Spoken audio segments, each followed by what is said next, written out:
1 2 3 4 জাহাঙ্গীর তুই গদি ছাড়। আমি এটার সাথে সহমত পোষণ করছি। ছাত্ররা ক্ষিপ্ত হয়ে ঢাকা ইউনিভার্সিটি থেকে যে আওয়াজ তুলেছে স্বরাষ্ট্র উপদেষ্টার পদত্যাগের দাবিতে, এরকম অযোগ্য অথর্ব স্বরাষ্ট্র উপদেষ্টা বাংলাদেশে থাকলে ওনার পরিবার ছাড়া দেশের সকল মানুষ আসলে নিশ্চিন্তে বাড়ি ফিরতে পারবে কিনা, ঘুমাতে পারবে কিনা, ব্যবসায়ীরা ব্যবসা করতে পারবে কিনা, রাত 9টার পরে আপনি ঘর থেকে বের হতে পারবেন কিনা প্রশ্ন দেখা দিয়েছে। চিবিয়ে চিবিয়ে কথা বলা অযোগ্য একটা লোক। কালকে দেখলাম পুলিশের সমাবর্তন প্রোগ্রামে দেখে দেখে রিডিং পড়ে। এরা উপদেষ্টা, এরা সংস্কার করবে, ঠিকমতো কথা বলে মুখ দিয়ে ছেবা হে 3 বার, হ্যাঁ করব সংস্কার। দেখেন গতকালকে রাজধানীর বনশ্রী এলাকায় প্রকাশ্যে 20 বছরে এমন ঘটনা ঘটে নাই। বাড়ির সামনে একের পর এক গুলি করে একজন ব্যবসায়ীর 120 ভরি স্বর্ণালঙ্কার লুট। এখানে না, মোহাম্মদপুরে আপনার দেখা গেছে যে প্রকাশ্যে রিক্সা থামিয়ে চাঁদাবাজি ছিনতাই।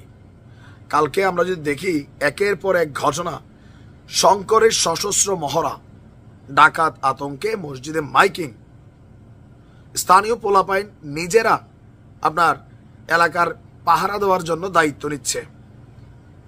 তো এদেশে আমাদের স্বরাষ্ট্র উপদেষ্টা বা আইন শৃঙ্খলা বাহিনীর প্রয়োজনীয়তা কি? এখন আইন শৃঙ্খলা বাহিনীর প্রতি কি হয়েছে, মানুষের ভয় কেটে গেছে। কালকে দেখলাম এক পুলিশ এক লোকের 1000 টাকা মামলা দিছে, সে উল্টা পথে বাইক চালাইছে, পুলিশ অফিসার লিগেল, 5 জনে ব্যাটারে ধমকাইয়া থাপড়ানোর মতন অবস্থা। তা আপনি কোথায় কি করবেন?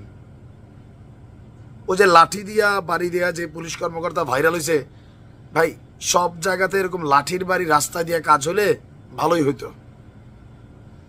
আমাদের এই স্বরাষ্ট্র উপদেষ্টা জাহাঙ্গীর নিজের মানে লাইফস্টাইল উন্নত করা ছাড়া, এই যে জুলাই আগস্ট পোলাপাইন মরছে, কয়েকজন ছাত্র উপদেষ্টা আর কিছু পিনাকি দাদার ভাষায় ডাইপার পরা বুড়া, এরা ছাড়া কথাই কইতে পারে না, এনার্জি নাই। সংস্কার করবে এরা? ডক্টর ইউনূসের এই সরকারকে ডুবানোর জন্য এরকম 2-4টি উপদেষ্টা এনাফ। খালি চাপাবাজি মারা, সংস্কার সংস্কার, মানুষ বিরক্ত। আর এই পরিস্থিতিতে আমাদের ছাত্র উপদেষ্টারাও নিজেদের রাজনৈতিক দল নিয়ে ব্যস্ত, কমিটি নিয়ে ব্যস্ত, এরা প্রটোকল পাচ্ছে, এরা সকল ধরনের সুযোগ সুবিধা, চপ্পল পরে রাস্তায় ঘুরত, এরা এখন মানে নামি দামি ব্র্যান্ডের গাড়িতে ঘুরে। আসলে দেশের মানুষ কি পাচ্ছে রাইট নাও? আছে কার উদ্যোগে নিয়া? ডক্টর ইউনূস সাহেব ভালো মানুষ, এত ভালো হইলে আবার দেশ চালানো যায় না। একটা রাজাকে চালাইতে গেলে তার সীমান্ত মানে তার যে সৈন্যবাহিনী, এটাকে অ্যাক্টিভ থাকতে হয়, সেনাপতি অ্যাক্টিভ থাকতে হয়। এই মুহূর্তে আমাদের যে স্বরাষ্ট্র সেনাপতি অথর্ব একজন লোক, মানে 7 কপালের ভাগ্যে এরকম পদ পদবি পাইছে, সেলুট টেলুট গণহারে পাচ্ছে।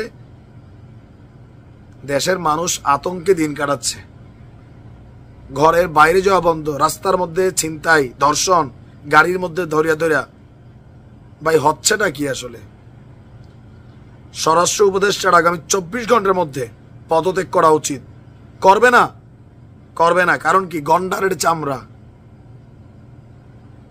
চেয়ারে বসছে তো মানে মজা নিচ্ছে। তো রাজনীতিবিদদের দোষ আপনি কি দিবেন? কিসের পদত্যাগ করবে? এরা তো সংস্কার করতে আসছে, এরা করে পদত্যাগ? একজনকে দেখছেন দায়ভার নিয়ে পদত্যাগ করতে? কি বলবো ভাই, আসলে মানুষ কি বলা শুরু করতেছে, আগেই ভালো ছিলাম, ব্যাংক লুট হয়েছে ভাই, আমার তো জীবন যায় নাই, আমার মেয়ে তো ধর্ষণ হয় নাই, আমি তো রাস্তায় ছিনতাইয়ের শিকার হয় নাই। এই কথাগুলো উঠছে কেন? উঠছে এই অথর্ব স্বরাষ্ট্র উপদেষ্টার কারণে।